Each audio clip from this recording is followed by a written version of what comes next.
Oh, that makes more sense now. There we go. Yo. That Damn, makes more sense. that's crazy. I didn't know how that worked, but I had to add people to the stage.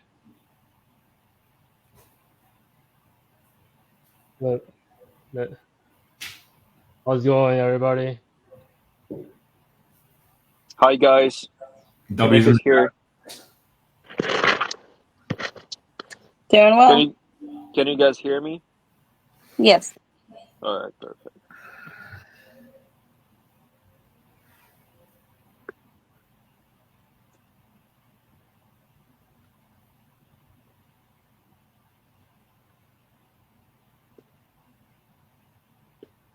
Yes, that's great.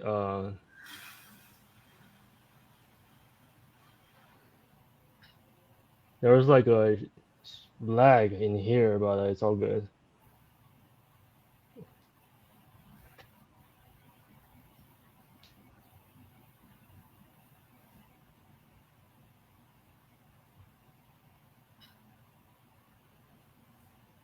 Whoop.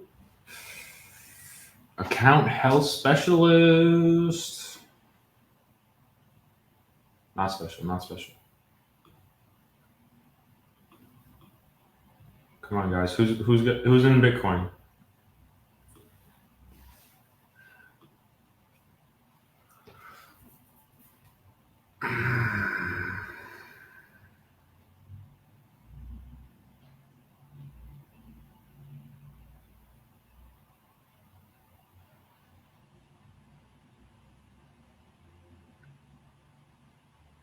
Hoping to see more people join here.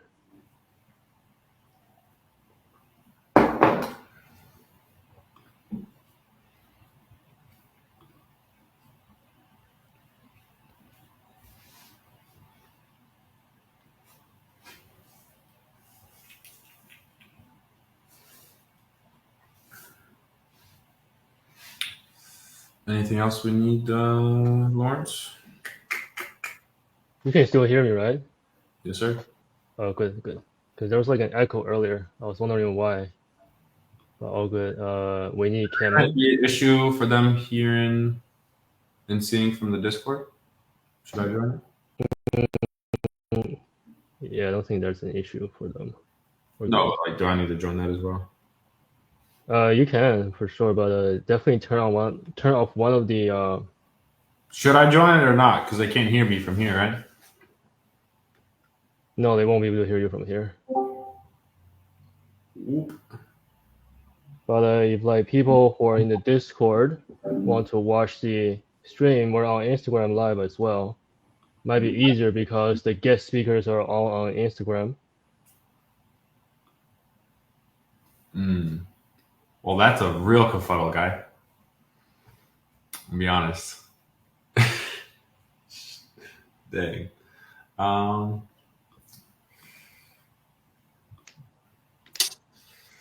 Quick decision making. Then we might as well. Why don't we just send them the link to get on this thing or on the Discord? One of the two. They can just go on Instagram and join the live. I can't give them the specific link. That's for guest speakers only.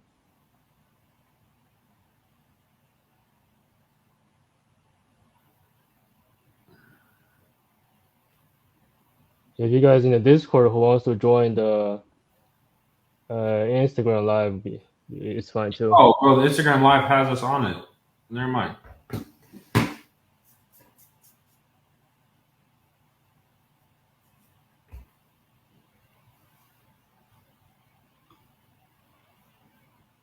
Yeah, I can hear you, but I don't know why he's deafened. On the Discord? Yeah, on Discord, Carter's not able to talk in here. Like, Guys, Oh, there he is. no, it only lets me do like both.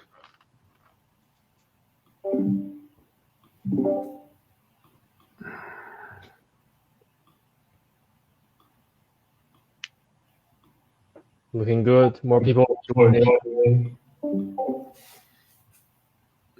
Not working. Can you hear me, Lawrence? Yep. Yeah, I get I have to mute the Discord. I can't just have my microphone on.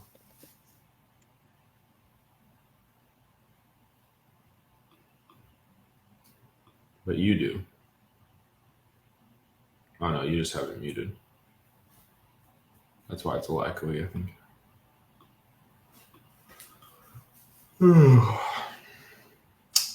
You have it set up, or you have it good to go, or? Yeah, we're good to go. I was hoping more people could join, but can definitely start going with this. Let's just record, baby. Even if it's like the people here, we can go ahead and just talk about this real quick. Let's run through it. You got it on record? I'm about to. Give me a second. Can't find my mouse for a second. Come on.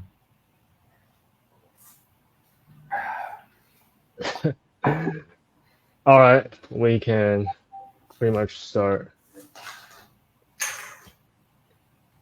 Well, thank you guys for being here. Honestly, this is literally our first live stream, and I hope it goes well. And there are people joining from Discord, there are people joining from Instagram Live. We're going to share a ton of thoughts here. These are the information we collected over our network, and it's not really public anywhere. And if you really want this information to get it, you will actually have to pay for a lawyer. It costs you $1,000 or even more to even get it. So you got like a friend or something currently going through Section 3 or account suspension, or whoever already been through one, is a good chance to invite them. Let's get started. Disclaimers. In this guide, we actually just give you like some reference, things that we know. We don't really recommend anybody following our guide exactly, in case you're getting things not expected. If you follow our guide, you might result in different expectations, and we don't call ourselves anything. We're not legal experts or lawyers.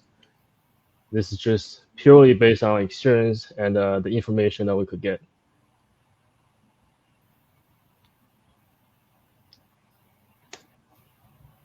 All right, so Section 3, this is a rising topic in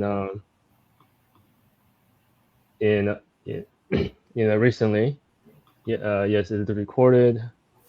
Recently, there's just ton of sellers getting suspended. Either is they actually did something wrong, or there was really nothing wrong. This is all algorithm based. It's actually not like targeted to any specific person. Like it's not like any Amazon executive just look at your account and be like, I want to suspend this. So yeah. So it's all based on algorithm. Everything is chosen from a pool of people based on their activities on Amazon, how much they have sold, and whatever account health issue they might have in the past. So if you guys didn't know, Section 3 is actually literally the third section of the Amazon Business Solutions Agreement. This is every seller that signed up agreed to before they start selling on Amazon. Most people probably like me would just ignore it because everybody just check the term and service box and don't read it at all. It's actually important. The notifications that you get in your account suspensions, you will get something that looks like this, that your account has been or our control identified that it may be used deceptive or fraudulent or illegal activities. And the important part here is like they suspect you doing this, and they can just suspend you by suspecting. unless you prove yourself you're not guilty. Otherwise, your account might be cooked, but that's why I'm here to help. Yeah, so whenever you get a Section 3 account review or suspension, you expect to provide the proper information, provide the documents the Amazon asks for within 7 days of receiving the notification. The important part here is the faster you're able to like get on top of it, to deal with it, and the faster Amazon can be like responding to your issue.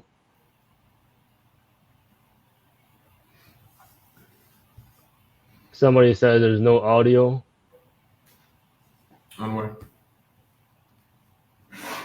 I can hear you just fine, Lawrence. He said that. Yeah, on the Discord probably, but on the Instagram they said there's no audio. I don't know about you, Varro. You launched it. You have it on your phone? Or how is that set up? It says my audio is good, but not too sure. Maybe he's lying. Let me test it. Get my headphones. Yeah. I just checked Instagram Live and I He's can tripping. hear you perfectly. He's tripping. Yeah, he's tripping. Ignore him, this guy. All right, let's move on. Let's get to the good stuff. This part is really pretty much important because it pretty much tells you why you're receiving it, and this is terms and termination. If Amazon identifies you in one of these activities in the yellow highlights, you may be suspended or under review. So, and Section 3 is not just like one type of suspension. There can be many different things. There's many different factors that could cause it. Welcome to people who just joined. We're just getting started, so you didn't really miss anything. So, well, we're on in this one. We're only really gonna focus on about 3 main points here. I think I forgot to turn on my video in the Discord, but let's do that right now. Didn't miss anything.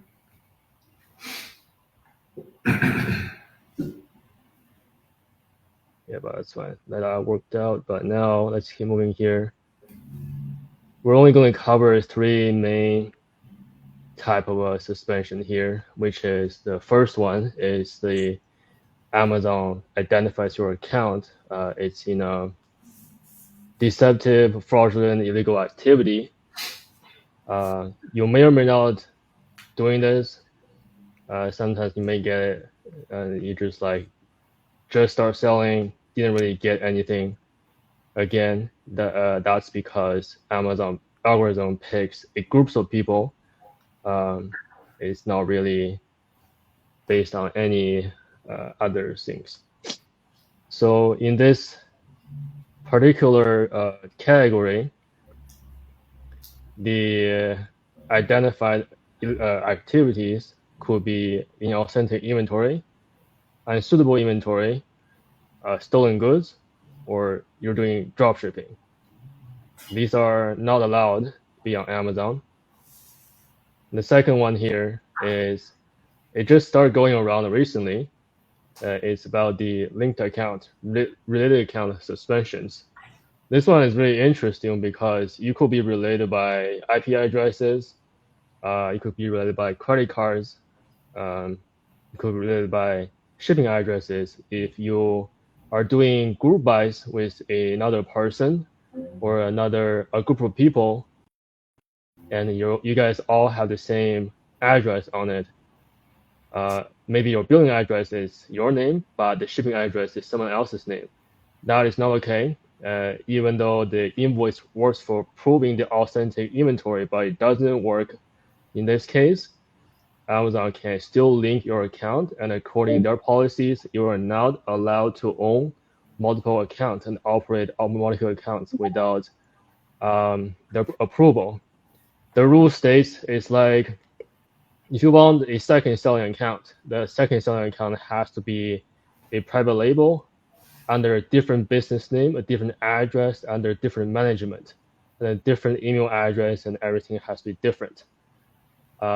If you're using one account doing like OA, another account also doing OA, and they sell similar stuff, and they can even link to you by just selling the similar inventory, and that's not allowed. And they will suspend both accounts. Once it's identified one account is linked, the other one is also suspended. You just can't have them, and they won't let you have either. Yeah, and I do have another account. It was for books originally, but the main thing is really just selling completely different inventory in completely different categories as well. I mean, theoretically, you really could do wholesale or OA on two different accounts, but it would have to be completely. It has to be a new LLC for sure, new email. It can be same address. That is actually allowed as long as it is completely different. I mean, as soon as you even get in the same category or the same product, you're risking it more and more. And if you're on the exact same product, you're for sure going to be shut down. Yeah, this one is very risky and tricky, and the only way that I know of that you could get it back reinstated is if you have used a third-party service such as a prep center. If you're linked to another seller through a prep center, then that's okay. And Amazon consider that's not your fault because you don't know. Unless you provide what they asked for, you will be reinstated. But other than this, there's really no way to clear this out. The more you explain it, the more linked you are, and it just a infinite loop. Mm-hmm. And something on that as well is on Section 3s, I know that they'll see your connected things. They'll see, okay, who's this person on your account? Who's this person that logged in? All the emails that have been on your account.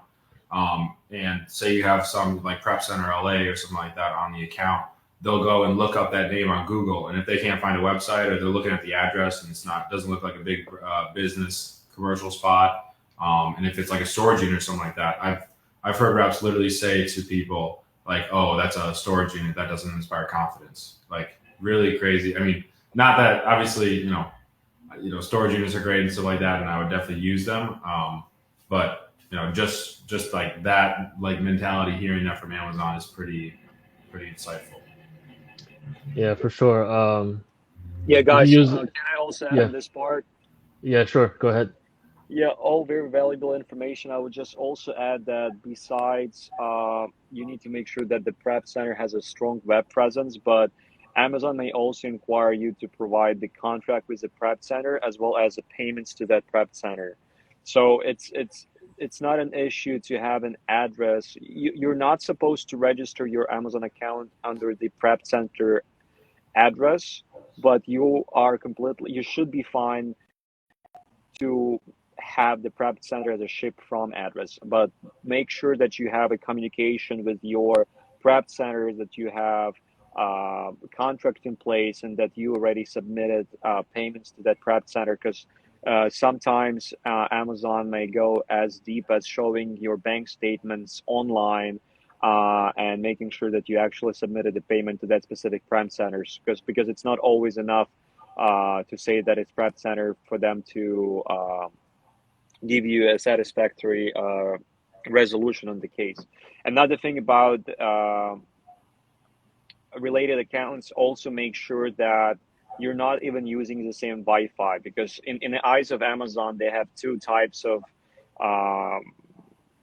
connections between accounts: the soft one and the hard one. The hard one would be like the credit card or like social security or EIN. That's really hard, and it's really hard to dispute one of those. But there is also some soft connections between accounts. Like, let's say if you went to Starbucks to work on Amazon account and you connected to their local Wi-Fi, and then the person who got suspended about a month ago connected to that Wi-Fi now, you got an inquiry through, now you got connected through the Wi-Fi. And you never know how many of those soft ones you need to get before your account gets suspended. So the practice that I'm using for my account is I never connect to any public Wi-Fi's. Moreover, I never get connected to my uh, home or office Wi-Fi. I have a specific one internet connection for specific Amazon account, and that allows me to avoid that risk altogether. And you need to make sure that if you guys got one of your accounts in trouble and you want to have another one, you have to have a completely new PC, completely new computer, completely new Wi-Fi. Even like if you use to do banking with Chase, it's better to do now with Bank of America, and so on. The more precautions you take, the better it is. I don't have an Amazon seller app on my phone. A lot of people go to Amazon conferences, they live in the same hotels, they connect to the same Wi-Fi, and they flex orange bars. I think it's just very, very risky to use same Wi-Fi as other dozens and dozens Amazon sellers, especially when those Wi-Fis are used by newer sellers who make more mistakes than the old ones. Um, and another thing that I also utilize, I don't even use my main email to log in. What I would do, I would create a user permission with a full access, and I would use this user permission in order to operate my account. So that's kind of the precautions that we take on our part in order to avoid related accounts. And I learned it the hard way, guys who are having the logic that I'm doing everything 100% according to the book, so I will never get in trouble. Please do not follow my mistakes, because my first account got suspended. And the reason was that I got the same EIN number for my LLC than some other account. And in the state of Florida, all EIN numbers can be shown on the public website. So somebody literally punched my EIN number, got my account suspended. And I literally did nothing wrong besides using Starbucks Wi-Fi, checking my sales at the gym and stuff like that. So talking about, Section 3, it's not only, taking precautions if you're doing something not according to terms of service, but in order to keep yourself out of the trouble. Did you That's partner? wonderful. Say it again? Did you partner for your new accounts, or were you able to work it around with No, that specific account I lost, and now I have multiple accounts, and I'm operating all of them successfully because I learned it the hard way. And that Section 3 account, I probably hired like 4 different companies who were supposed to help me to get it reinstated, but I still never got it. And genuinely, there is no fault of mine. I was found related to some random account out of Oregon. I have no idea who this person is.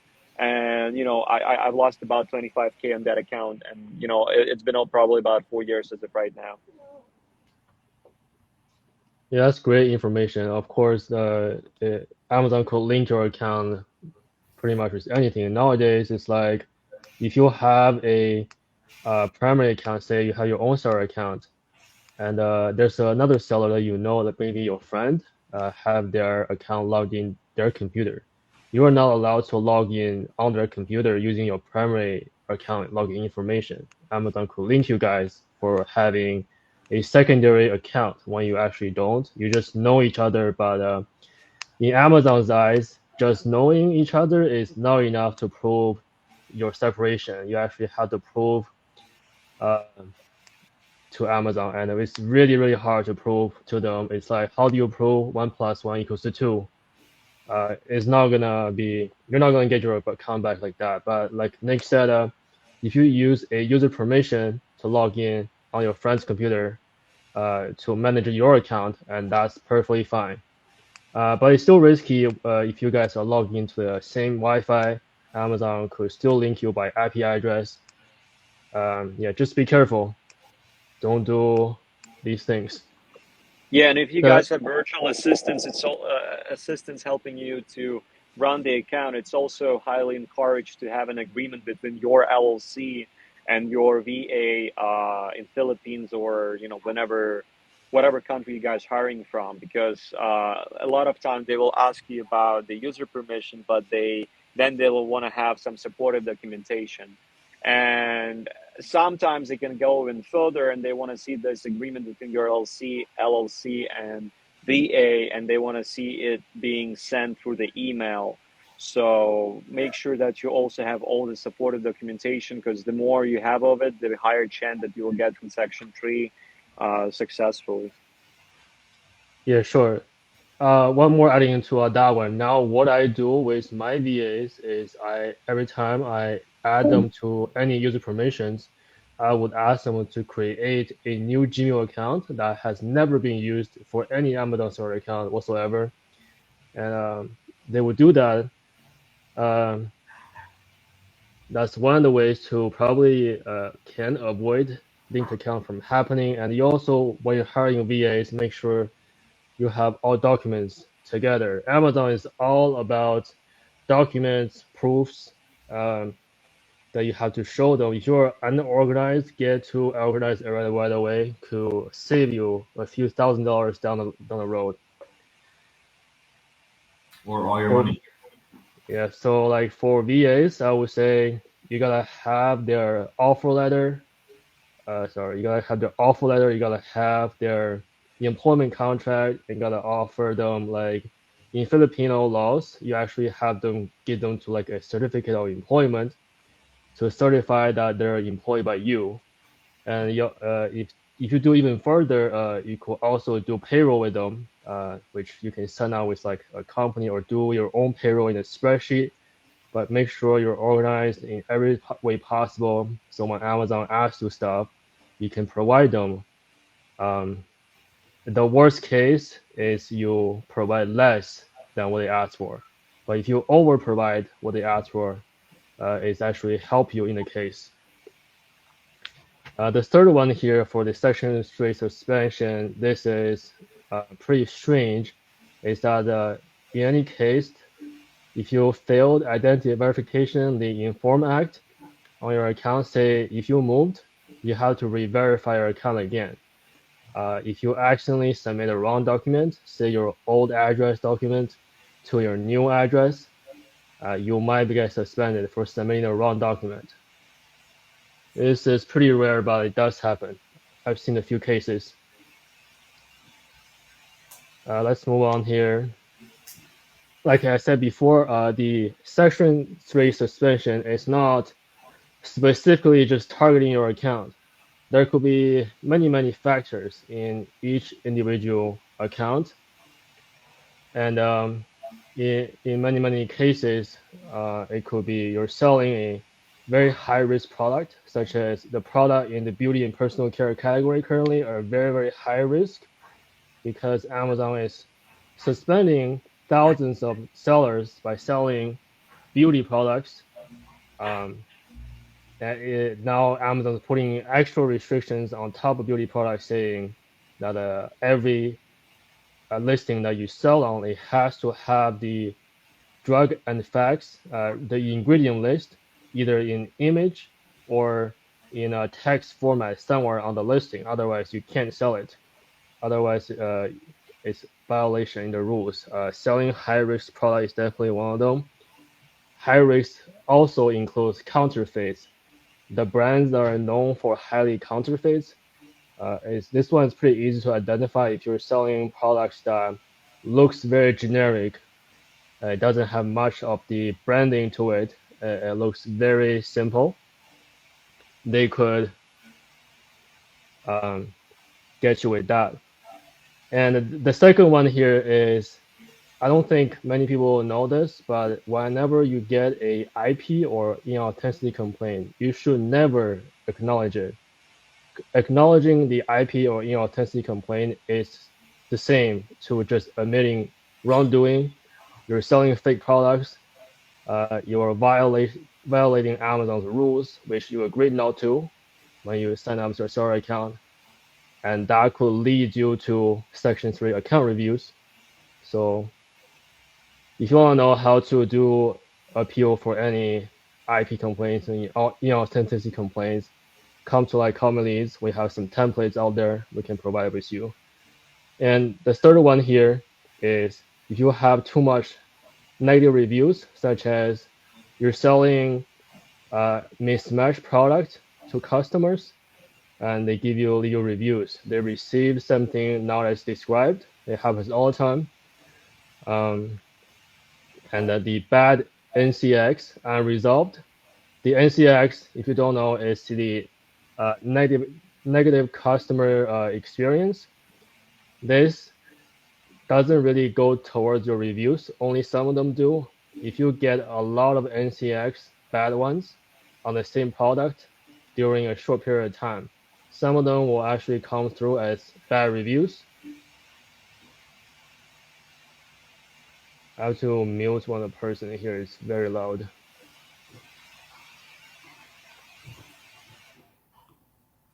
All right, all good. Moving on the bad NCX, if you check in your feedback manager, if you can see it, the NCX bad customer experience, see what your customers is receiving when you ship your products to them. And this is pretty important to check often to see how your products are performing. If you are getting a lot of NCX bad ones for the same product, you should probably not sell them in the future. And Amazon will tell you how to resolve them if you click on their course or whatever. There's some information in there to help you. Don't just ignore them, but these things exist. The fourth one here is, have you logged into your seller account using a public Wi-Fi? And this is mostly related to the linked account issues, linked by IP address. It can be very hard to prove that because you might have just done it unintentionally, that you connected and you just be like, I do this all the time and never got any issues, but Amazon could get you with it. So like Nick said earlier, don't connect your account to public Wi-Fi. You don't know who or which seller had ever used that public Wi-Fi before. And even with public Wi-Fi, it would tell you it's insecure network. Yeah, I would love also to add a little bit to the customer experience, voice of customer, right? NCX. The Yes. procedures that we are using for our account is we would check them on a regular basis, and we would really only focus on the very bad or bad, and then the red, super, like very bad, bad, and then in the middle the yellow ones, and we would really just follow how many NCX reports we got for that specific ASIN. So let's say if we got 5 sales and 1 was reported, we still keep selling this item because it doesn't show the large velocity of the complaint. But if let's say we sold 20 units and then we got like 2-3 complaints, that it shows that something is wrong with the ASIN. We would close the listing and we would investigate and we would actually deep dive to see what can be fixed. On the other hand, if we let's say have like 1 complaint for 600 sales, we don't really worry about it because it's going to be in green zone.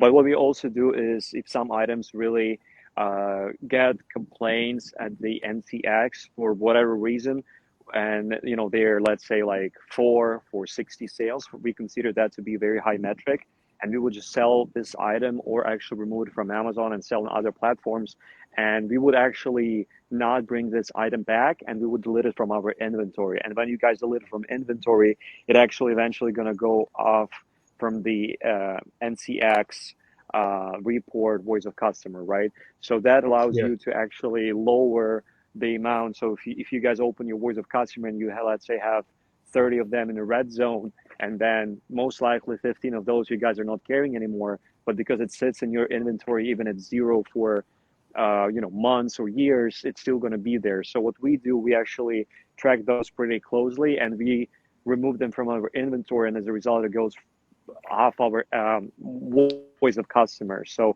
as of right now, we probably have like 3 or 4 sitting in red zone that we're actively selling, but I would not underestimate that. A lot of even experienced sellers don't really look there, but that thing can actually trigger a section 3. Solely this thing can trigger section 3. So I would closely monitor that. It's very important because Amazon is all about customer obsession, and when customer is not happy, Amazon is not happy too. Yeah, for sure. Other than that, the bad NCX it could happen to even to the good products in the green zone, but Amazon compares that product to a similar product in the category to see if this product you're selling is having more percentage than another sellers, or on average you have, if you have more percentage, even if it's in the green zone, it might also lead to section 3. Another good point Oh that wow. Nick said is that, yeah, you said your inventory, if it's sitting in your catalog, even though you're not selling it anymore, what we always to do is you delete and close after you sell out. In case you get hit with any kind of issues, even if you sell out with has inactive inventory out of stock, as long as it's listed in your catalog, you can still get hit with IP complaints, restricted inventory or policy complaint, and also bad NCX not dropping off. So always delete and close after you sell out.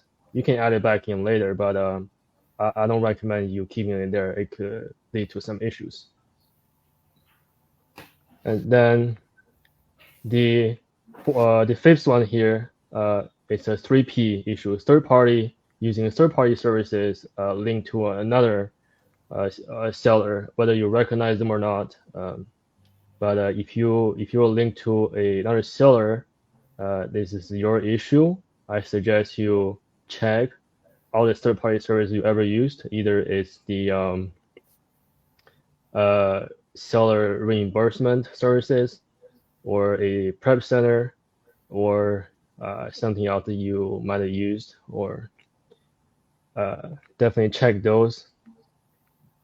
And the last one here, if you had ever submitted wrong documents, I did hear about this for like very few people, but they did it. Not sure what's happening there, but submitting wrong documents is not acceptable. That's why I always say, before you submit anything, make sure you check everything's correct, matching what exactly what Amazon's asking for, so you will not have a second appeal. And I will talk about more about appeals in a bit. So let's say if you get a section 3 account review, and they ask you to do identity verification, and make sure you read everything on this page, understand what they're asking, get as much you can. Your ID, your driver's license, it can be a passport. Passport usually works better. A driver's license doesn't. You could have fake IDs as driver's license, so passport usually better. And the bank credit card statements, this has to be in the last 180 days. And then your business registration, this is only applicable. I know most people selling on Amazon, they don't really have a business yet. They're selling as individual. And the last one, supply chain documents. This one, even it says if applicable, is required. The supply chain documents, including proof of deliveries, invoices, receipts. If you're importing stuff from outside the country, you're gonna need a bill of lading, and then you're gonna need some custom documents for import. Then the supply chain document also includes, if you're buying like brand direct or buying from a supplier, you're going to need that supplier's letter of authorization from the brand. If you're buying brand direct, you're going to need the brand issuing a letter of authorization directly to you to submit it with along with this. There's some stuff I just talked about that like Amazon don't ask them on. They don't really clearly state that they want it, but they do want it. Just so you know.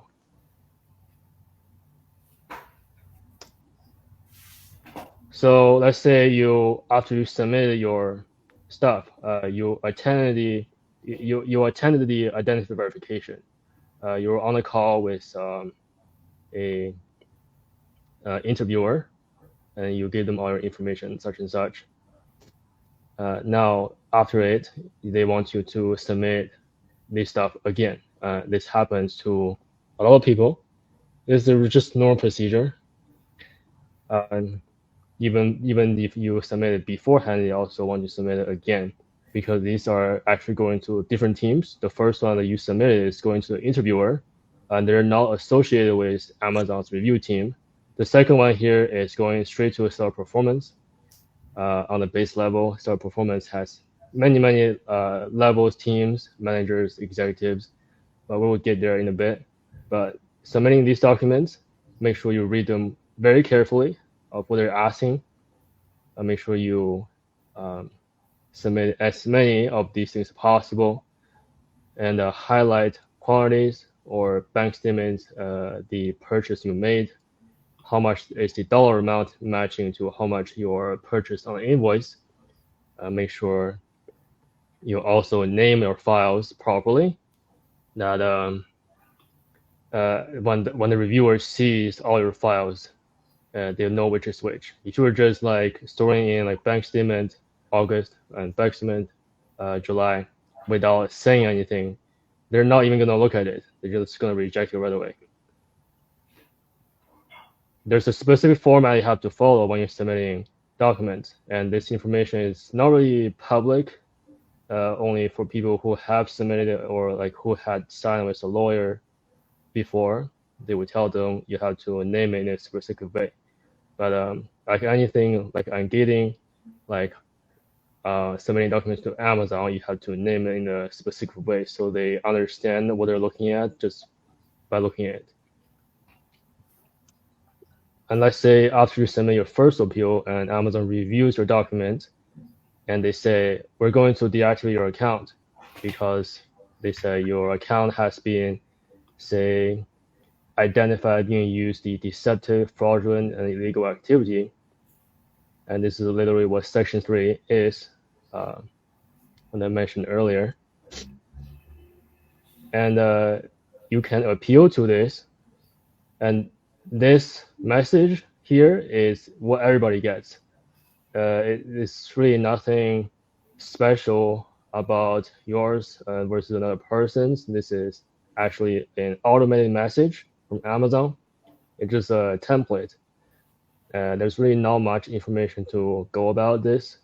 What you can do is you can submit your stuff again, change the names a little bit, and submit more information if possible.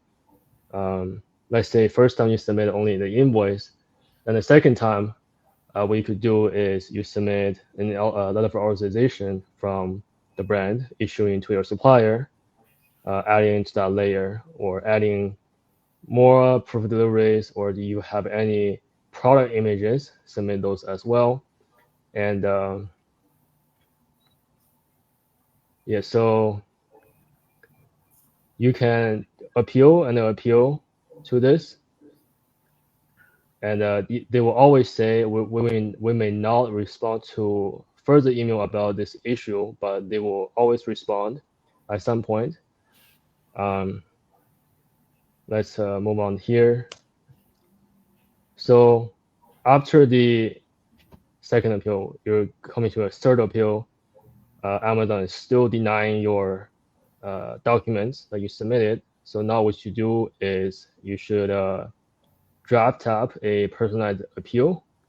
This is the part where if you sign up with an Amazon lawyer and they will do this for you, but I'm gonna just give it to you the structure for free here. It basically in the appeal is you have to address your violation in the first paragraph, if any. If you have any ASINs in your notification saying you need to prove their authenticity, and you will address this. By the way, in the appeal, if you really think you will source from legitimate suppliers, then you can't admit to anything. What you do is you want to write, say, I want to prove the authenticity of the product I sourced from legitimate suppliers in the first paragraph. Then the second one is not needed in this case if you source from legitimate suppliers. But if you didn't source from legitimate suppliers, the second part will be identify the root cause of the issue. If you didn't source from a legitimate supplier, you have to find out what's wrong with that supplier. Why is illegitimate? Did you buy from like RA? Like you only have retail receipts, you don't have invoices. If you buy from a closeout company or liquidation, so that means you didn't really vet your supplier properly. in our Discord, we have insights on how to really vet a supplier properly, but for premium members only. Another thing is identify the root cause of the issue. Are you doing drop shipping? Are you doing like reviews manipulation, or are you actually selling counterfeit products to Amazon? Identify the root cause of the issue in your second paragraph. Make it short, concise, because the entire appeal should not be longer than 1 page. The reviewer, when they receive your appeal, they're only going to have like 2 to 5 minutes to read through it. If you write like 5 pages and you don't write in a specific format, they will not read past the first page and deny you right away. Maybe you roll like useful information at the end of the paragraphs in the last page, but they're not going to get there at all. Then in the third paragraph, what you're going to do is you want to write down the actions you have taken to resolve this issue. If you have stores from like RA, like Marshalls, TJ Maxx before, you only have retail receipts. And retail receipts are never accepted by Amazon in resolving this kind of an issue in Section 3. What you can do is to tell them you're never going to source them from them again. Or you have sourced from liquidators or like closeouts. You tell them you're gonna probably need to work out a agreement with the place you bought it from. That tell them you have terminated relationship going forward with them, and you actually need a termination letter from the liquidator wherever you bought it from, saying that you will not buy from them again. That's the actions you take to resolve this issue. Then the next part is called a plan of action. Some players call it POA. If you have heard that term before, plan of action is pretty important too. It's basically describing what are you gonna do to avoid for the same issue from happening again. What kind of measures have you implemented in the future? Say if you source from the closeout supplier, which you can't do that. Closeout, never buy from them, no matter how good the deals are. They don't have invoices that works. So if you buy from them before, the plan of action should include that steps you take next time to vet a supplier. The actual way to get wholesale suppliers is by calling up the brand or manufacturer, asking for the list of authorized distributors. So you can put that in your plan of action, saying next time you buy from any supplier, you will contact the brand first and asking for their authorized distributor list, and you will only buy from those distributors. And that could be your plan of action. Avoid the same issue from happening again. And this appeal should be no more than 1 page, like I said, because the person who reads it, they get hundreds of these appeals a day. So they only have 2-3 minutes to read through it. And if they find a keyword they like, they might reinstate your account. If they don't, they might not. If you have like actually wrote a long appeal, what I would do is you feed it to like ChatGPT and make it summarize it for you and make it very simple. Make it like no more than 4 or 5 paragraphs. That's it. 5th grade reading level. What you say? I said 5th grade reading level. 5th grade reading level. Yeah, make sure you type in a prompt, the ChatGPT saying, make sure your appeal is readable by a 5th grader. And let's say in like 3-4 appeal down the road, and